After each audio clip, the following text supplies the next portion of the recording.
Manifeste Palantir, la Silicon Valley de la peur. Le 19 avril 2026, le compte officiel de Palantir Technologies publie sur X un texte de 1000 mots. En 48 heures, 32 millions de vues, une polémique mondiale et une dissension interne rare. Ce manifeste articule 5 thèses majeures.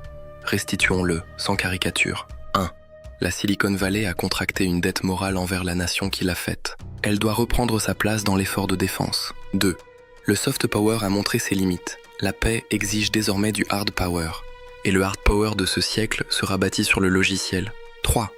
L'âge nucléaire s'achève.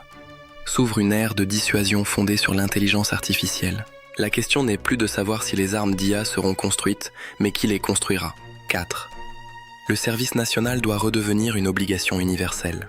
La prochaine guerre ne devrait être engagée que si chaque citoyen en partage le risque. 5. Certaines cultures ont produit des avancées vitales, d'autres demeurent régressives. Le texte appelle à redéfinir une culture nationale partagée. Certains y voient un cas d'école de technofascisme, un projet d'États-Unis autoritaire. En interne, des salariés parlent d'une descente vers le fascisme. L'inquiétude n'est pas seulement dans les mots, elle est dans la position de leur émetteur.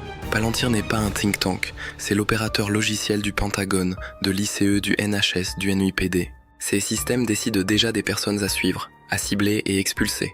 Quand cette entreprise écrit que la puissance doit primer sur la délibération, elle ne formule pas un programme.